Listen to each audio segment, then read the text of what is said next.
Hello বন্ধুরা, আমি বিপাশা আর আমার চ্যানেল দশভুজায় সবাইকে স্বাগত। মাঝরাতে ঘুম থেকে উঠে এয়ারপোর্টে এসে কি করছি বলুন তো? এয়ারপোর্টে তখন অবশ্যই একটা নতুন জায়গায় যাচ্ছি।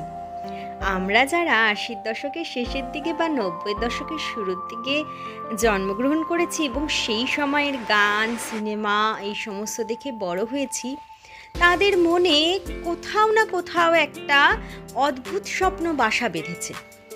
ব্যাপারটা স্বপ্নই ছিল এতদিন, তবে স্বপ্নটা একটুখানি খোলা চোখে দেখে ফেলেছিলাম। ২০ বছর আগে আমি আর আমার হাজব্যান্ড, মানে তখন যদিও আমার খুব ভালো বন্ধু ছিল, দুজন মিলে স্বপ্ন দেখেছিলাম একদিন স্বপ্নের দেশ পাড়ি দেব।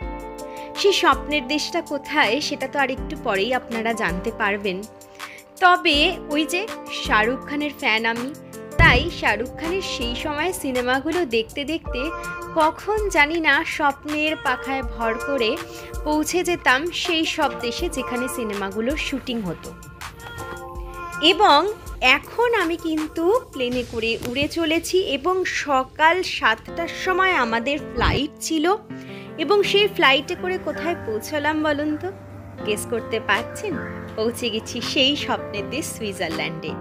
স্বপ্ন তো আমরা দেখি, কিন্তু স্বপ্নটা যে এত তাড়াতাড়ি বাস্তবে পরিণত হবে তা বুঝতে পারিনি।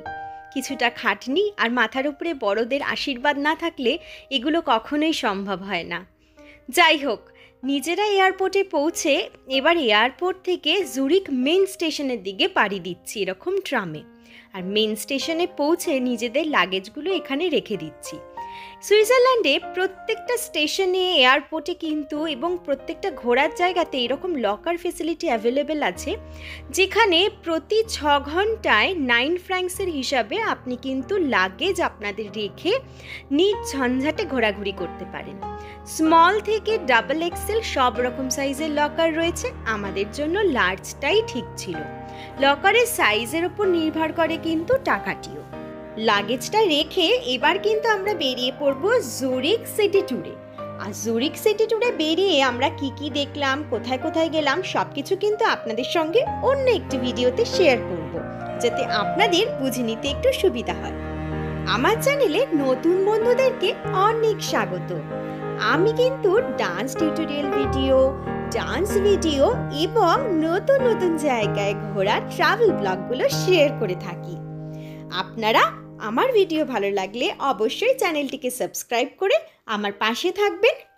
আর পুরনো বন্ধু যারা অলরেডি আমার পুরনো সাবস্ক্রাইবার, তারা অবশ্যই যদি আমার ভিডিও ভালো লাগে লাইক করে আমায় উৎসাহ দেবেন। আর আপনাদের কমেন্ট কিন্তু আমার জন্য যথেষ্ট মূল্যবান। সুইজারল্যান্ডে নিয়ে আপনাদের দেখার স্বপ্ন বা অন্য কোনো প্রশ্ন যদি থেকে থাকে তাহলে আমাকে একটুখানি জানাবেন কমেন্ট বক্সে। আমি তার যথাযথ উত্তর দেওয়ার অবশ্যই চেষ্টা করব। সবার যে ড্রিম ডেস্টিনেশন একই হবে তার তো কোনো কথা নেই। আপনাদের ড্রিম ডেস্টিনেশন কোনটি সেটি অবশ্যই কমেন্ট বক্সে আমার সঙ্গে শেয়ার করবেন। আর আজ আমি কোথায় পৌঁছালাম তা দেখতে হলে আমার পরবর্তী ব্লগগুলো কিন্তু অবশ্যই খেয়াল রাখবেন। তাহলে বন্ধুরা, আজ এতটুকুই। আপনারা ভালো থাকবেন, সুস্থ থাকবেন। টাটা।